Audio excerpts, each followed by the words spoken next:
সেদিনই রান্নাঘরে কাপে চা ঢালতে গিয়ে পিউ সেটের একখানা কাপ ভেঙে ফেলল।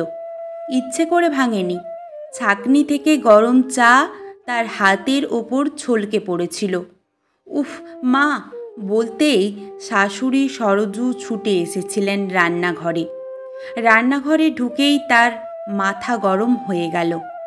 বাবুনের এক ক্লায়েন্ট সেই রাজস্থান থেকে এনে দিয়েছিলেন কাপ প্লেটের সেটটা, তার একটা ভেঙে ফেলল এরই মধ্যে।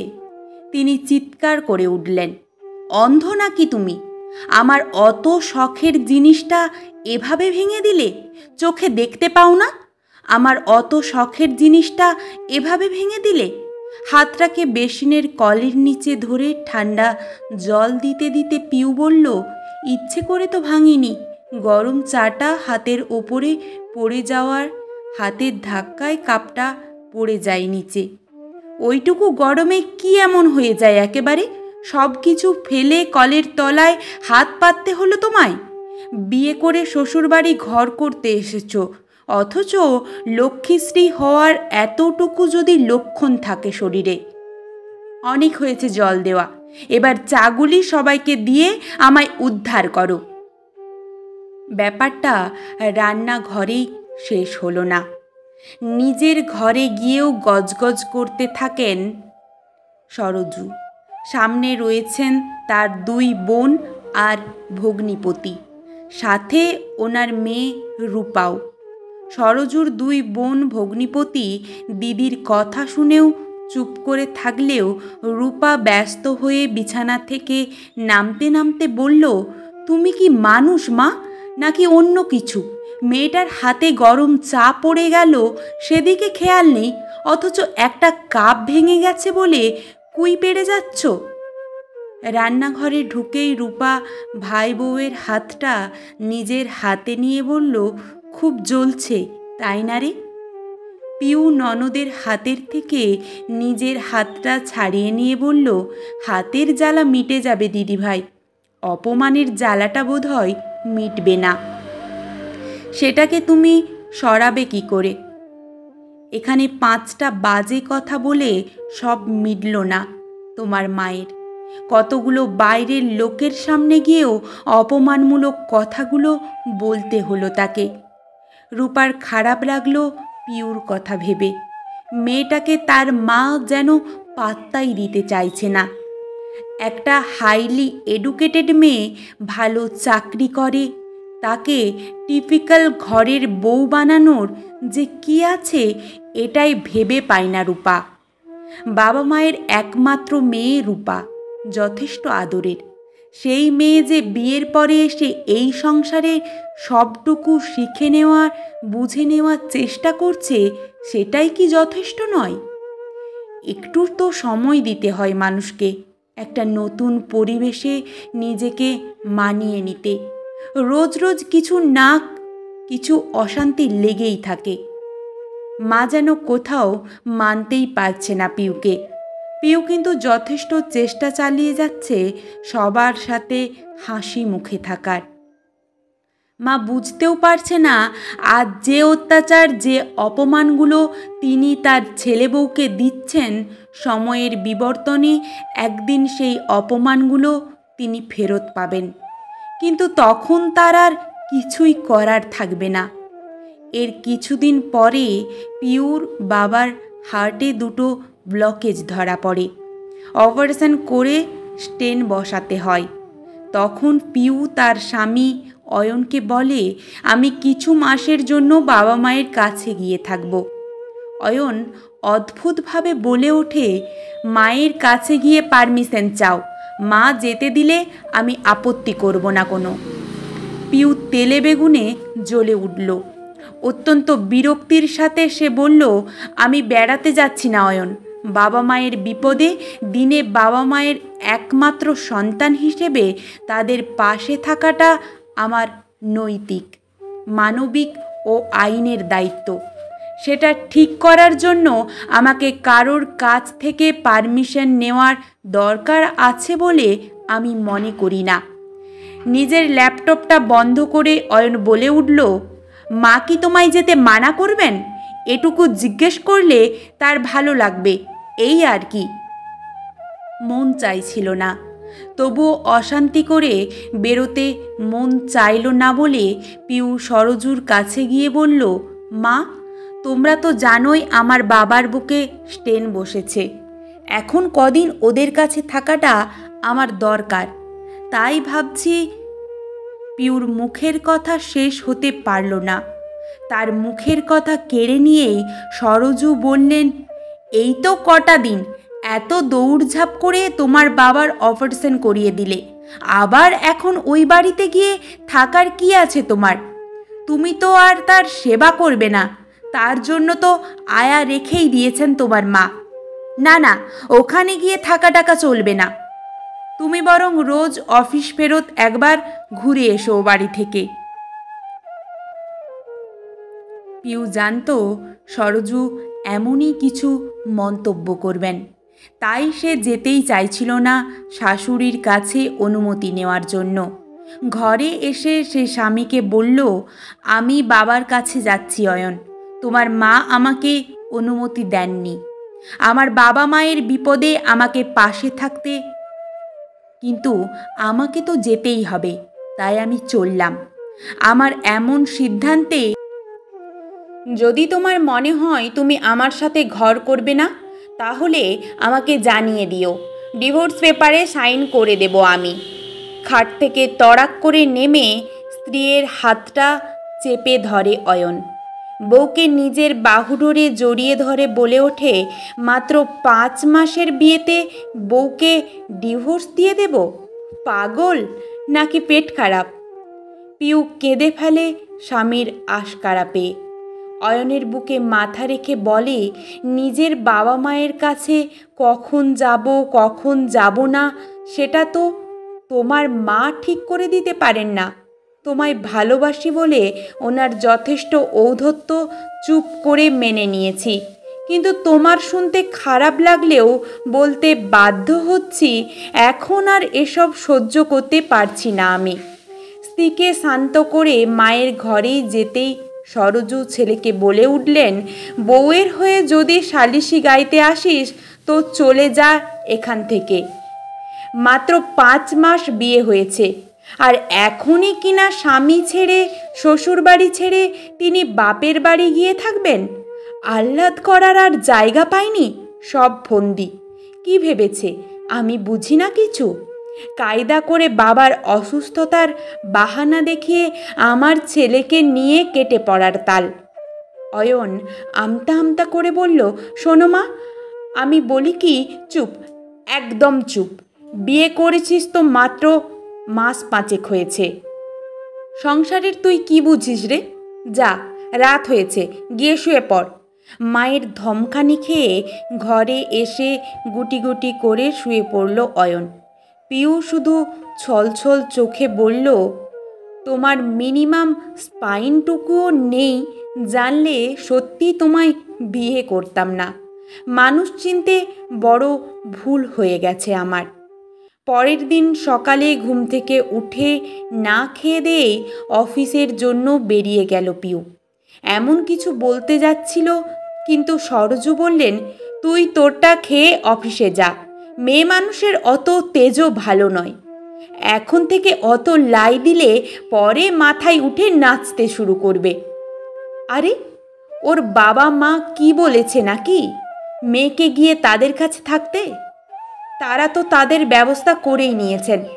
আমি তো আর যেতে বারণ করিনি পিউকে, শুধু বলেছি রাত্রিটা থাকতে না। তাতেই এত মুখ ভার? না খেয়ে গেছে তো আমার কি হয়েছে, যাকগে। সারাদিনে অফিসে বসে বেশ কয়েকবার পিউকে ফোন করেও অয়ন পিউর সাথে কথা বলতে পারেনি। একটা সময়ের পরে অয়নের মনে হয়েছে পিউ একটু বেশি বাড়াবাড়ি করছে। সত্যিই তো, মা এমন কি ভুল কথা বলেছেন? সদ্য বিয়ে হয়েছে ওদের, এর মধ্যে কি আলাদা থাকাটা ঠিক কথা নাকি? পিউর বিষয়টা নিজে হ্যান্ডেল করতে পারবে না বলে অয়ন অফিস শেষে তার দিদির ওপর বাড়িতে গেল। গিয়ে সবটা খুলে বলল দিদি জামাইবাবুর কাছে। রূপা তার ভাইকে জিজ্ঞেস করলো, তোর কি মত, তুই কি বলিস? আমি আর কি বলবো, আমার কথা কেউ শুনলে তো। আর আমার তো মনে হয় পিউ একটু বেশি স্বাধীনচেতা হয়ে উঠেছে। বিয়ের আগে এতটা ঔদ্ধত্য তো ছিল না, এখন যে কেমন হয়ে উঠেছে। কেন, কি করেছে পিউ?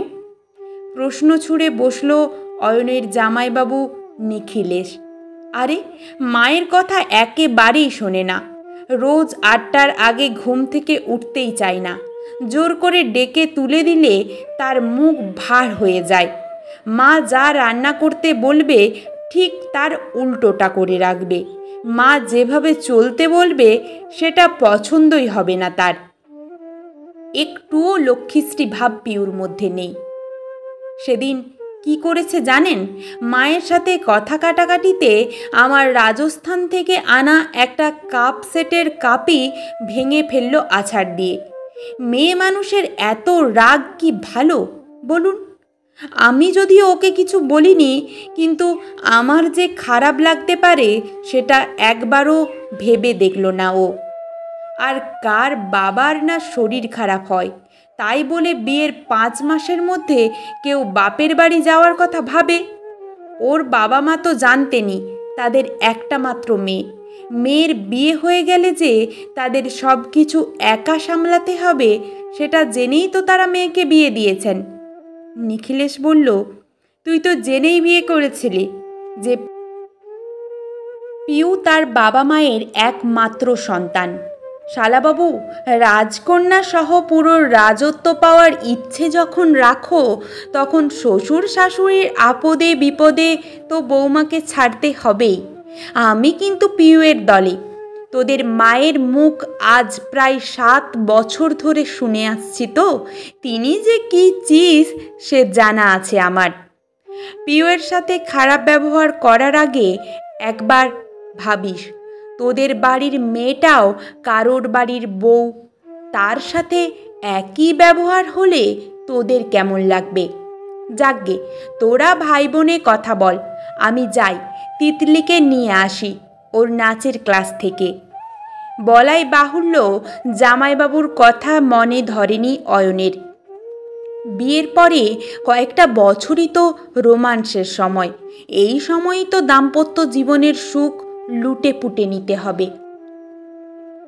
বাচ্চা হয়ে যাওয়ার আগে যতটা কাছে থাকা যায় পিউয়ের, যতটা উপভোগ করা যায় দাম্পত্যের রাতগুলো, তার মধ্যে যদি পিউ এভাবে মাসের পর মাস ও বাড়িতে গিয়ে বসে থাকে তাহলে সময় অপচয় কিনা।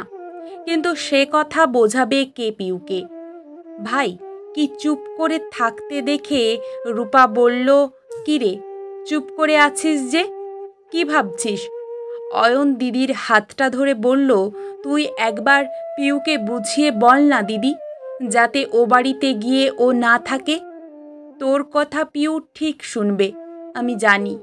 রূপা হেসে বলল, আমার কথা আমার মা ভাই শোনে না তো বাইরের একটা মেয়েকে আমি কি করে জোর করব বল? তবে তোকে একটা বুদ্ধি দিতে পারি, যদি শুনিস। হ্যাঁ হ্যাঁ, বল না তুই কি বলতে চাস। আমি বলি কি, পিউকে তুই যেতে দে। দেখ, পিউ ওর বাবা মায়ের একটা মাত্র সন্তান, আর বাবা মায়ের বিপদ হলে সন্তান তার কাছে থাকতে চাইবে, এটাই স্বাভাবিক। তুই সেখানে না বলতে পারিস না। দেখলি তো তোর জামাইবাবুও পিউয়ের হয়ে কথা বলে গেল। আর শুধু নিখিলেশ কেন, যেই শুনবে সেই কিন্তু পিউয়ের হয়ে কথা বলবে।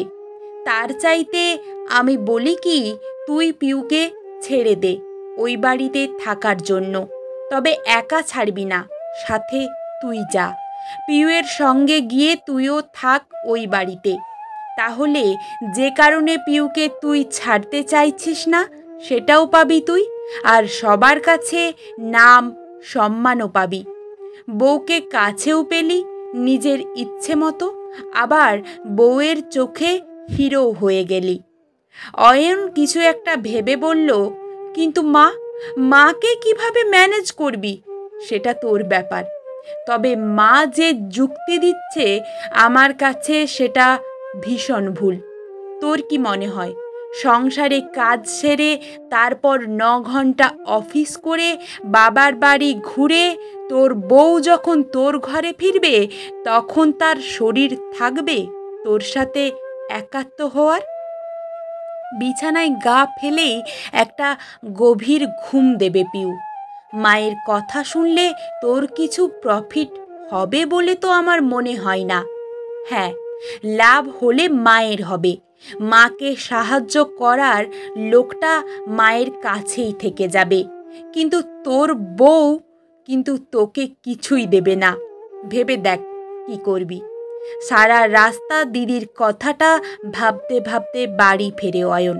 সত্যিই তো, পিউ এভাবে এই বাড়িতে থেকে গেলে তার তো কোনো লাভ নেই, বরং বউয়ের চোখে সে একটা মেরুদণ্ডহীন পুরুষ হয়ে রয়ে যাবে। যা মুখ পিউয়ের, রাগ হলে ওর মুখে কিছু আটকায় না।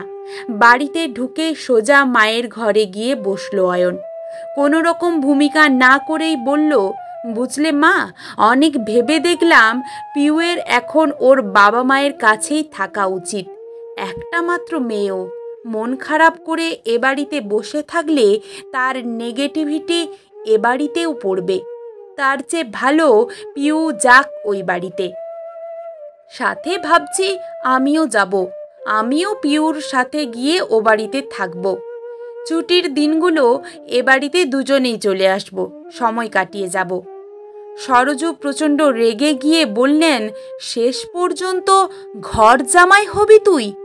ঘর জামাই হতে যাব কেন? এখন তো অনেকেই প্রয়োজনে অপ্রয়োজনে শ্বশুর বাড়ি গিয়ে থাকে, আর আমি তো প্রয়োজনেই যাচ্ছি। পিউ একা গেলে কয়েক মাসের মধ্যে ফেরার নাম নেবে না। আমি সাথে গেলে ওর বাবা মা লজ্জায় মেয়েকে মাসখানেকের মধ্যে ফেরত পাঠাবেন এই বাড়িতে। আমি বরং এই 1 মাস একটু জামাই আদরও খেয়ে নেব। তুমি আর এই বিষয়ে আপত্তি করো না। সরোজু তারপরেও না বলতে যাচ্ছিলেন, কিন্তু অয়নের বাবা শ্যামলবাবু বললেন, তুমি থামো তো সরোজু, ছেলের ব্যাপার ছেলেকে বুঝে নিতে দাও। সরোজু আর কোনো কথা বলতে পারলেন না। রাত্রে পিউ বাড়ি ফিরলে বেশ হুমকির সুরে তিনি বললেন, আমার যেমন ছেলেকে নিয়ে যাচ্ছ ঠিক তেমন যদি ফেরত না নিয়ে এসেছ তো দেখাবো তোমায় কত ধানে কত চাল। সবে কলেজে থাকতেই প্রেম করবে আর আমাদের সংসারগুলোকে নষ্ট করতে আসবে। পিউ জলের বোতলটা এমনভাবে তুলে নিয়ে ঘরে চলে গেল যেন মনে হলো সে তার শাশুড়ির কথার একটা কিছুও কর্ণগোচর করার আগ্রহ দেখায়নি। 2 দিন বাদে ছেলেকে বিদায় জানানোর সময় ছেলের গলা জড়িয়ে ধরে খুব কাঁদলেন সরোজু। মনে হলো যেন অয়ন শ্বশুর বাড়িতে নয়, কারগিলে যাচ্ছে। শ্যামলবাবু হাসতে হাসতে বললেন, বুঝলে পিউ, তুমি আমার বেটার জীবনে আরও আগে আসতে পারতে। তাহলে বেটা কলেজটা মায়ের কোল থেকে বেরিয়ে হোস্টেলে থেকে পড়তে পারত। সরোজু স্বামীর ওপরে খেকিয়ে বলে উঠলেন, কেন? আমার ছেলে হোস্টেলে থেকে পড়াশুনো করেনি বলে কি মানুষ হয়নি নাকি? না চাকরি জোগাড় করার মতো লেখাপড়া তোমার ছেলে শিখেছে বটে, তবে জীবনটাকে নিজের কাঁধে নিয়ে কি করে চালাতে হয় সেটা হোস্টেলে গেলে শিখতে পারত। মায়ের কোলের ছেলে হয়ে কি নিজের পায়ে দাঁড়ানো যায় গিন্নি? যাককে যাক, ছাড়ো এসব কথা। পিউ, অয়ন, এবার তোমরা এগো, আর ও বাড়ি পৌঁছিয়ে একটা খবর দিয়ে দিও, কেমন?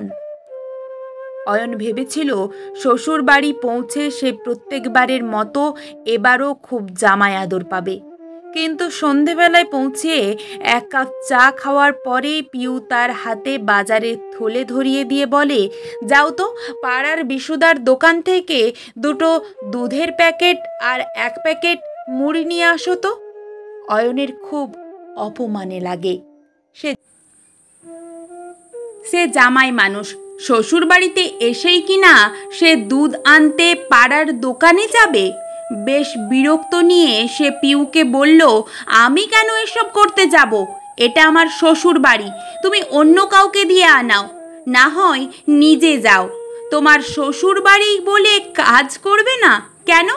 আমি তো দিব্যি শ্বশুর বাড়ি গিয়েই বৌভাতের পরের দিন থুপিয়ে থুপিয়ে বিছানার চাদর কেচেছিলাম তোমাদের বাথরুমে। বাড়িতে ওয়াশিং মেশিন থাকা সত্ত্বেও তোমার মা একটা চাদরের সেটের জন্য ওয়াশিং মেশিন চালাতে পারছিলেন না, ইলেকট্রিক বিল বেশি আসবে বলে। কই, সেদিন তো তুমি বলনি তোমার মাকে এটা ওর শ্বশুর বাড়ি, সবে বিয়ে হয়ে এসেছে, ওকে দিয়ে এসব কাজ করিও না মা, অন্য কাউকে দিয়ে করাও বা নিজে করে নাও। ফালতু কথা বলে সময় নষ্ট করো না অয়ন, যাও গিয়ে দুধটা নিয়ে আসো। সেদিন রাতেই বেশ ভালো মন্দ খাওয়ার পরে বউকে কাছে নিয়ে খুব সোহাগ করল অয়ন। অয়নের সব ইচ্ছেতেই খুব সুন্দর করে সাড়াও দিল পিউ। রাতটা বেশ মোহমহতায় কাটল দুজনের। একটা দারুণ রাত্রি কাটানোর পরে অয়ন মনে মনে ভাবল, আমার কাজ তো উদ্ধার হয়ে যাচ্ছে, পিউকে সময় মতো কাছে পেলেই হলো, আর কি চাই আমার। পরের দিন সকালবেলাটা রবিবারের শীতের সকাল। বাড়িতে থাকলে এই সময়টা একটা লম্বা ঘুম দেয় অয়ন, কিন্তু শ্বশুর বাড়িতে এসে সেটা হলো না। বাড়িতে পুরুষ থাকতেই পিউ বাজারে যাবে, সেটা হয় না ভেবেই পিউয়ের বাবা বিছানায় শুয়ে শুয়েই জামাইকে বললেন, যতদিন তোমরা এই বাড়িতে আছো বুঝলে অয়ন, বাজারের দায়িত্বটা তুমিই নেবে, আর মাছ কেনার সময়ে মাছের কানকো দেখে নেবে, একটু হাত দিয়ে টিপে টিপে দেখবে মাছটা নরম কিনা। রবিবারে সকাল 7টায় ওঠার অভ্যেস কোনো দিনই ছিল না অয়নের, তাও আবার এই শীতে। সে বাজার যেতে হবে শুনে বউকে বলল, এই শীতের ভোরে কে বাজারে যায় পিউ?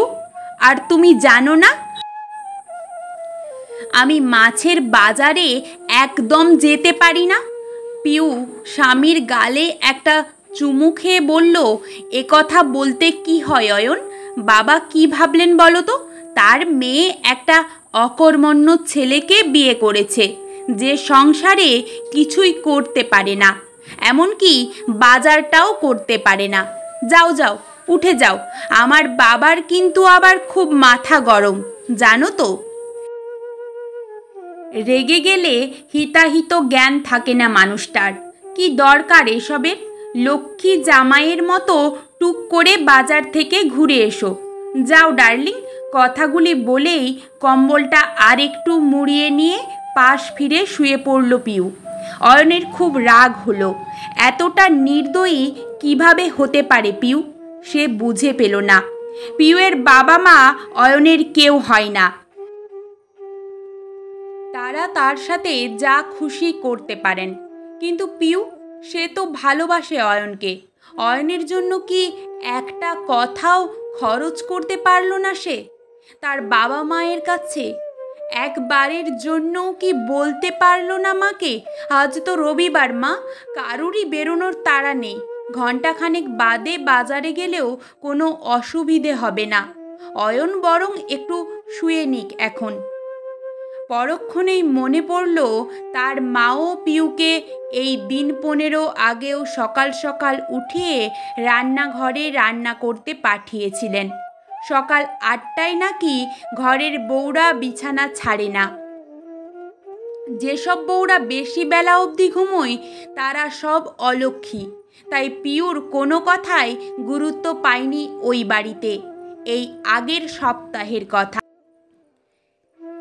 ঠিক একইভাবে কম্বল নিজের গায়ে ভালোভাবে জড়িয়ে নিজের স্ত্রীকে সে বলেছিল, নতুন বউ শীত বলে সকালে উঠে রান্নাঘরে যাবে না, এটা কেমন কেমন একটা ব্যাপার হয়, তাই না পিউ? আর আমার মায়ের রাগ তো জানো, রেগে গেলে তার মাথা ঠিক থাকে না, দুটো কটু কথা শুনিয়ে দিলে তখন তোমারই খারাপ লাগবে, তার চেয়ে বরং বিছানা ছেড়ে উঠে পড়ো, শুতে হলে দুপুরে ঘুমিও, এখন যাও। পিউ ছলছল চোখে বলেছিল, অয়ন, আমার অভ্যেস নেই এসবের। অভ্যেস করে নাও ডার্লিং, এখন তো আর তুমি তোমার বাবা মায়ের গুড়িয়া নও, তাই শিখতে তোমায় হবেই, নইলে ছাড়বো না। কিশোর কুমারের অঘবধূ সুন্দরী গানের লাইনটা গেয়ে সে পিউকে এটা বোঝালো যে পিউয়ের চোখের জলের কোনো দামই নেই তার কাছে। অয়নের মনে হলো পিউ কি মধুর প্রতিশোধ নিচ্ছে তার সাথে। বাজার থেকে ফিরে এসেই আরেক নতুন অপমানের মুখে পড়ল সে। সবজি বাজারের থলি থেকে সবজিগুলো বার করার সময় গোটা দুয়েক টমেটো পচা বেরিয়েছিল বলে টমেটোর প্যাকেটটা ছুঁড়ে ফেলে দিয়ে পিউয়ের মা রজনী বলে উঠলেন, এটা বাজার হয়েছে, কিছুই কি জানো না নাকি? তোমার মা কি তোমায় কিছুই শিখিয়ে উঠতে পারেননি? বিয়ে করে সংসার কিভাবে করতে হয় যখন জানো না, তখন বিয়ে করার এত শখ কেন জেগেছিল শুনি? অয়ন আঁতকে ওঠে। এ কি ব্যবহার? এমন ব্যবহার কোনো মানুষ আরেকজন মানুষের সাথে করতে পারে? এত নিষ্ঠুরতা! ঘরে যেতেই পিউ চুল আঁচড়াতে আঁচড়াতে বলল, খারাপ লাগলো বলো? সাত সকালে এমন বিকট বিকট শব্দ মা তোমায় উপহার দিলেন। আসলে আমার কি মনে হয় জানো অয়ন, মা মাত্রই বোধহয় এরকম করে কথা বলেন। তুমি একটু মনে করে দেখো, তোমার মাও ঠিক একই কথা আমাকে বলতেন। আমি সবজিগুলো ঠিকমতো কাটতে না পারলে কাটা সবজির থালাটা ছুঁড়ে ফেলে দিতেন। মা মাত্রই এমন হন বোধহয়। তুমি দুঃখ করো না কেমন? আমার মা রেগে গেলেই এরকম, না হলে অন্য সময় তিনি মাটির মানুষ। অয়নের মনে হলো পিউ তার কাটা ঘায়ে নুনের ছিটে দিল। দুপুরবেলা খেতে বসে মাছের সবচেয়ে সেরা পিসটা রজনী পিউয়ের পাতে দিলেন। তার পরের পিসটা পিউয়ের বাবাকে, তারপরে যে পিসটা থাকলো সেটা দিল অয়নকে। তবে ছোট পিসটা নিজের জন্যই রাখলেন তিনি। অয়নের মনে পড়ল তার মা বাড়িতে সবচেয়ে বড় মাছের পিসটা তাকেই দিতেন। রজনী জামাইয়ের বিষাদগ্রস্ত মুখটা দেখে বললেন, তোমার মায়ের কাছে যেমন তুমি প্রিয়, আমার কাছেও ঠিক তেমনই আমার মেয়ে প্রিয়। ওই বাড়িতে তো পিউ কোনো দিন সেরা পিসটা পেত না, মানে তোমার মা দিতেন না কোনো দিন। তাই আমার কাছে যখন এসে থাকছে তখন কদিন ওকেই সেরা জিনিসগুলো খেতে দেব। তুমি দুঃখ করো না অয়ন, তোমাকে সবচেয়ে ছোট পিসটা দেইনি, ওটা আমিই নিয়েছি। পরের দিন অয়নের দুপুরের পরে একটা ক্লায়েন্ট ভিজিট আছে, তাই ফার্স্ট আওয়ারটা সে ওয়ার্ক ফ্রম হোম করবে বলে ঠিক করলো। এদিকে পিউ ঘুম থেকে উঠে খেয়ে দিয়ে 9:30 বেরিয়ে গেল অফিসের জন্য। অয়নও লগ ইন করে বসে পড়েছে নিজের কাজে।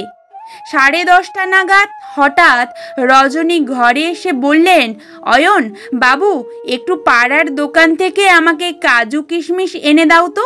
পিউটা পায়েস খেতে চেয়েছে আমার কাছে, ভাবছি পায়েসটা এখনই করে রাখবো। করতে গিয়ে দেখলাম কাজু কিশমিশ ফুরিয়ে গেছে, একটু নিয়ে এসে দাও তো বাবা। অয়নের মাথায় তখন হাজার হাজার লাইনের কোডিং ঘুরপাক খাচ্ছে। আজ একটা প্রজেক্ট প্রেজেন্টেশন আছে। লাস্ট মুহূর্তে প্রজেক্টটার সমস্যা খুঁটিয়ে খুঁটিয়ে দেখতে হচ্ছে, যতটা সম্ভব এরর ফ্রি করতে হবে। তাই ল্যাপটপের স্ক্রিন থেকে চোখ না সরিয়েই সে শাশুড়ি মাকে বলল, এখন অফিসের কাজ করছি মা, পরে এনে দেব। পরে এনে দেবে মানে কি? আমি পায়েস রান্না করব এখন, আর তুমি আমায় কাজু কিশমিশ পরে এনে দেবে বললেই হলো। আপনি তো জানেন মা, এভাবে কাজ ছেড়ে ওঠা যায় না, অসুবিধে হয়।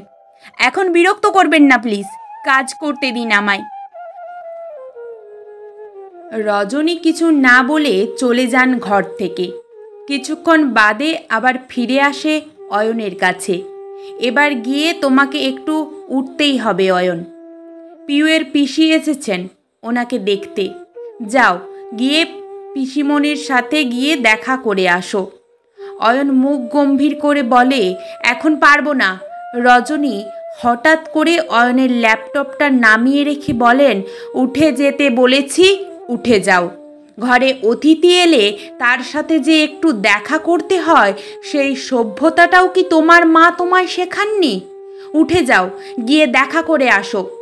লোকে কি বলবে? বাড়িতে জামাই থাকার পরেও আত্মীয় স্বজন এলে দেখা করতে আসে না? আমাদের মান সম্মান সব জলাঞ্জলি দেবে নাকি? অয়ন প্রচণ্ড রেগে গিয়ে কর্কশ স্বরে বলে ওঠে, আমি সিনেমা দেখছি না ল্যাপটপে, অফিসের কাজ করছি। এখন আপনার আত্মীয়ের সাথে দেখা করার চেয়ে আমার অফিসের কাজ করাটা বেশি জরুরি। কিছু ভুল হয়ে গেলে সিনিয়রের গালিটা আমি খাবো, আপনি নয়। কেন বুঝতে পারছেন না আপনি?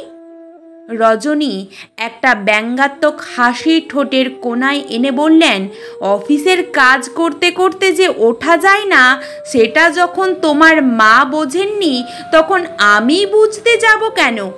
তোমার চাকরিটা চাকরি, আর আমার মেয়ের চাকরিটা বুঝি চাকরি নয়? তোমার কাজে ভুল হয়ে গেলে যেমন তোমায় অফিসে কথা শুনতে হয়, সেরকম পিউকেও তো শুনতে হয়েছে। তোমার মা যদি তার বোনেদের সাথে পিউয়ের দেখা করাটাকে পিউয়ের বাড়িতে বসে অফিসের কাজ করাটার থেকেও বেশি গুরুত্ব দেন, তাহলে আমি কি বেশি দাবি করেছি? যাও, কথা না বাড়িয়ে উঠে যাও। মরতে এসেছিলাম এই বাড়িতে। বলেই অয়ন উঠে গেল পিউয়ের পিসির সাথে দেখা করতে। অফিসে আজ বিনয়দা হেভি ঝাড় দিয়েছেন অয়নকে। ক্লায়েন্টকে ডেমনস্ট্রেশন দেওয়ার সময় ইনভেন্টারি পার্টে বেশ কিছু এরর এসেছে, যেটা অয়নেরই ঠিক করার কথা ছিল।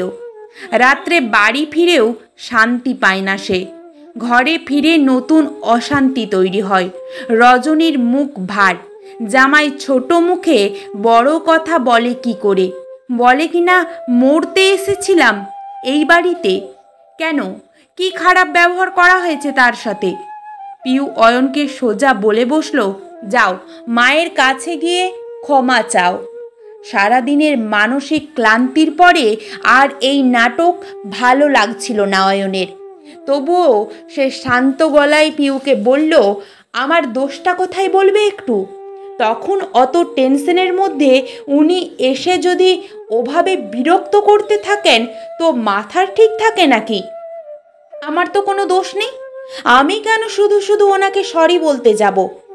পিউ মুখটাকে কঠিন করে বলল, দোষ আছে কি নেই আমি জানি না, আমার মা কষ্ট পেয়েছেন তোমার ব্যবহারে, অতএব তুমি ক্ষমা চাইবে আমার মায়ের কাছে।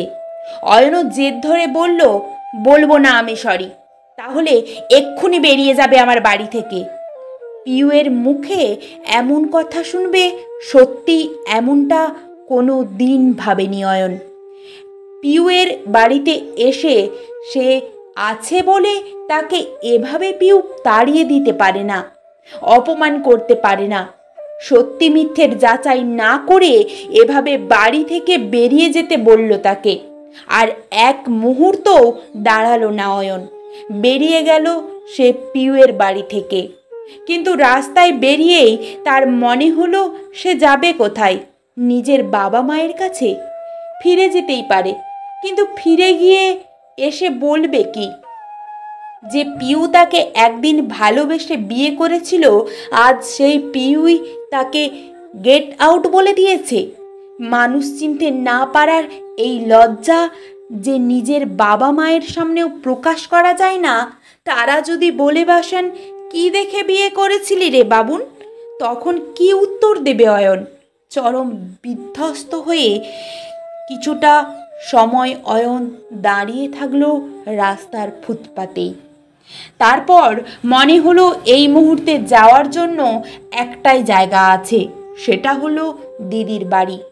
দরজা খুলে বিধ্বস্ত অয়নকে দেখিয়ে রূপা বলল, হাত মুখ ধুয়ে নে ভাই, আগে খেয়ে নে, কিছু তো খাসনি মনে হচ্ছে। খাবার টেবিলে বসে গুনতির বাইরে রুটি দেখে অয়ন তার দিদিকে জিজ্ঞেস করলো, আজ কারোর তোর এখানে আসার কথা ছিল নাকি রে দিদি? তোর বাড়তি তো গুনতি রুটি হয়। রূপা থালায় তরকারি বাড়তে বাড়তে বলল, আজও গুনতি রুটিই হয়েছে, আমার ভাগের রুটিটা কি বাড়তি নয়? উৎসুক হয়ে প্রশ্ন ছুড়ল অয়ন। নিখিলেশ হাসতে হাসতে বললেন, তোর ভাগের 4টে রুটিও তোর দিদি বানিয়ে রেখেছে আজ। পিউ ফোন করে বলল তো তোর দিদিকে, তুই না খেয়েই বেরিয়ে এসেছিস ওই বাড়ি থেকে, তোর জন্যও যেন রুটি বানিয়ে রাখে তোর দিদি। অয়ন চুপ করে কিছু ভাবছে দেখে রূপা বলল, ভাবছিস তো ভাই? পিউ কি করে জানলো যে তুই বাড়ি না গিয়ে আমার এখানেই আসবি? কারণ সবচেয়ে কাছের মানুষটা কাছ থেকে বিতাড়িত হলে আর যাই হোক না কেন বাবা মায়ের ঘরে ফেরা যায় না। তাও তো তোর দিদির বাড়ি আছে। তুই যেদিন পিউকে গেট আউট বলেছিলি, সেদিন তো পিউ একটা দিদির বাড়িও পায়নি রাতটুকু আশ্রয় নেবে বলে। বুঝতে পারছিস কেমন লাগে অন্যের বাড়িতে পলে পলে অপমানিত হতে? পিউয়ের বাবা মা একটাও বাড়তি বাজে ব্যবহার তোর সাথে করেননি, বরং আমাদের মায়েদের চেয়ে কম দুর্ব্যবহারই করেছেন তোর সাথে। বুকে বড্ড লাগে রে, তুই বুঝবি না ভাই। অয়নের চোখে মুখে বিস্ময়। এসব কি বলছে তার দিদি? অয়নের জামাইবাবু এবার বলে উঠলেন, এই 2 দিন তোর সাথে পিউ এর বাড়িতে যা যা হয়েছে তার সবকটারই পরিকল্পনা কিন্তু তোর দিদির আর আমার। তোকে যদি এমনই বোঝানোর চেষ্টা করতাম তাহলে তুই কোনোদিনই বুঝতিস না। পিউ তোদের বাড়িতে যে সমস্যাগুলোর মুখোমুখি হয়েছিল সেই সমস্যাগুলি তুই নিজের ফেস করলি বলে ব্যথাটা কোথায় লাগে অনুভব করতে পারলি বোধহয়। এখন নিশ্চয়ই পিউর কষ্টটাকে ফিল করতে পারছিস। অপমানের জ্বালাটা ওকে কতটা দগ্ধ করেছে বুঝতে পারছিস নিশ্চয়। একরাশ বিরক্তি নিয়ে অয়ন তার দিদি জামাইবাবুকে বলল, এসব নাটক কেন করা বলতে পারেন জামাইবাবু? কারণ তোর মায়ের সন্তানের প্রতি অতি বৎসল্য মানসিকতা পিউ তার আদরের বাবুনকে তার কাছ থেকে কেড়ে নিয়েছে বলে এক অদ্ভুত পৈশাচিক ব্যবহার তিনি করে গেছেন পিউয়ের সাথে। পিউয়ের জায়গায় অন্য কোনো মেয়ে এলেও হয়তো সেটাই হতো, কিন্তু পিউ যতটা কষ্ট পেল তোদের বাড়িতে অতটা কষ্ট বোধ হয় সে পেত না। পিউয়ের অপরাধটা কোথায় জানিস বাবন? পিউ ভালোবেসে তোকে বিয়ে করেছে। তুই তোর মায়ের অনুমতি ছাড়া ওই মেয়েটাকে মায়ের সংসারে ঢুকিয়েছিস। তাই ছলে বলে কৌশলে তোর কাছে পিউকে ছোট করে রাখতে চেয়েছে তোর মা, আর তার সাথে তোকেও ছোট করতে চেয়েছেন। তোকে ভাবতে বাধ্য করতেন উনি। তোর জীবনসঙ্গী নির্বাচন করা ভুল ছিল। নিখিলেশের কথা ফুরোনোর সাথে সাথে রূপা বলে উঠল, যে কাজে তোর আপত্তি আছে সে কাজ কেন পিউকে করতে হবে বলতে পারিস? মেয়ে মানেই তাকে রান্না জানতে হবে, ঘর গোছাতে হবে, সবজি কাটা শিখতে হবে। একটা সংসার সামলানো কি শুধুই একটা মেয়ের কাজ? তোর অফিসের কাজটা কাজ, পিউয়ের অফিসের কাজটা কি কাজ নয় রে? যখন লেখাপড়া করেছিস তোরা তখন ওর পরীক্ষাটা কি তুই দিয়ে এসেছিস? একটি ছেলের সাথে পাল্লা দিয়ে যখন মেয়েরা লেখাপড়া শিখে, চাকরি করে, সমাজে নিজের জায়গা তৈরি করে, তখন সংসারে কেন তারা শুধু ঘরের বউ হয়ে রয়ে যাবে? এর কি প্রতিবাদ হওয়া উচিত নয়? তুই যদি পিউয়ের বাড়িতে গিয়ে জামাই আদর পাবি বলে ভেবে থাকিস, তবে পিউই বা তার শ্বশুর বাড়িতে বৌমার আদর পাবে না কেন? যে মেয়েটা রুটিই খেতে পারে না তাকে মা বাসি রুটি খাওয়ায়। খোঁজ নিয়ে দেখেছিস কখনো তোর বউকে কতটা মানসিক নির্যাতন দেয় তোর মা? পিউয়ের হাতে সেদিন গরম চা পড়ে গেল বলে মায়ের শখের কাপটা ভেঙে গেল। মায়ের তাতেই দুঃখের শেষ থাকলো না। মেয়েটাকে একটু যত্ন তো করলি না, বরং মাসিদের সামনেও অপমান করে গেল। তোর ভালোবাসা, তোর সম্পদ ভাই, তাকে রক্ষা করাও তোর কর্তব্য। তোর কাছে তোর মা, বউ সব সমান হবে। যার যেখানে দোষ দেখবি সেখানে স্পষ্টভাবে তাকে সতর্ক করাই তো তোর কাজ। এটুকুও করতে পারলি না তুই? কাল যদি পিউ আর তোর ডিভোর্স হয়ে যায় তাহলে বিয়ে ভাঙার জন্য তোর মা দায়ী। একটা ডিভোর্সের ফলাফল ডিভোর্সি মানুষ দুটোকেই বইতে হবে সবচেয়ে বেশি। যতদিন বাঁচবি ততদিন তোদের নামের আগে ডিভোর্সটি বিশেষণটা থেকে যাবে। ভেবে দেখ তো, লোকসানটা কার? মায়ের এখানে কোনো ক্ষতি আছে কি? খাওয়া শেষ করেই অয়ন বলল, দিদি আজ চলি রে, পরে আবার আসবো। কোথায় যাবি এখন? পিউদের বাড়িতে। পিউয়ের বাবা মায়ের কাছে ক্ষমা চাইতে হবে আমায়। তাদের মেয়ের দায়িত্ব আমি তো হাত পেতে নিয়েছিলাম। অয়ন দেখল পিউদের বাড়িতে ঢোকার রাস্তার মুখেই পিউ দাঁড়িয়ে আছে। অয়ন বুঝতে পারল পিউ তারই অপেক্ষাতেই দাঁড়িয়ে আছে এখানে। কাছে আসতেই পিউ তার হাতটা ধরে বলল, তোমাকে সত্যি কষ্ট দিতে চাইনি আমি, সবই পরিস্থিতি ছিল। অয়ন বউয়ের হাতটা নিজের হাতে নিয়ে বলল, রাত প্রায় 12টা বাজতে যায়। এই সময় কেউ এভাবে শুনশান গলিতে একা দাঁড়িয়ে থাকে? চলো বাড়িতে গিয়ে কথা হবে। পিউদের বাড়িতে ঢুকতেই পিউয়ের মা প্রায় কাঁদো কাঁদো হয়ে বললেন, অয়ন বিশ্বাস করো বাবা, এই দুদিন তোমার সাথে যা যা ব্যবহার করেছি তার একটাও করতে চাইনি। তুমি এবাড়ির জামাই, আমাদের পিউয়ের ভালোবাসার মানুষ, আমাদের কত আদরের তুমি। কিন্তু তোমার দিদি জামাইবাবু বললেন তোমাদেরকে দুটিকে সুখী থাকতে দেখতে গেলে নাকি এইগুলো করতেই হবে আমাদেরকে। নিজেদের সন্তানকে কোনো বাবা মা না সুখী হতে দেখতে চাই বলো? চাই মা। এখনও অনেক মা আছেন যারা ছেলের সুখকে সহ্য করতে পারেন না। ভাগ্যিস আপনারা মেয়ের মা, তাই পাষাণ হৃদয় তৈরি হয়নি আপনাদের। যাকগে, আরও কতদিন আপনার মেয়ে আপনাদের কাছে থাকবে, আমিও থাকবো সাথে। কি থাকতে দেবেন তো? পিউ বুঝতে পারে না অয়নের ভাষা। অয়ন নিজের স্ত্রীর দিকে তাকিয়ে বলল, তুমি আর ওই বাড়িতে ফেরত যাবে না পিউ? আমি একটা ভালো দেখে বাড়ি ভাড়া নিয়ে তারপর তোমাকে এখান থেকে নিয়ে যাব। আমার মা যতদিন না তোমাকেও তার সন্তান বলে নিজের বুকে টেনে নিচ্ছেন, যতদিন না তোমাকে ওই বাড়িতে পূর্ণ মর্যাদা দিচ্ছেন, ততদিন তুমি আমি ওই বাড়ি থেকে দূরে থাকব।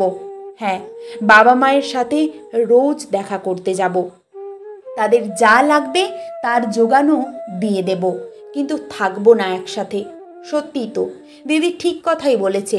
শিক্ষায়, দীক্ষায়, কাজে, কর্মে, জীবনে প্রতিষ্ঠিত হওয়ার সব জায়গাতেই যদি মেয়েরা ছেলেদের পাশে নিজেদের জায়গা অর্জন করে নিতে পারে, তাহলে সংসারে আর শ্বশুর বাড়িতে তাদের জায়গাটা সমান সমান হবে না কেন?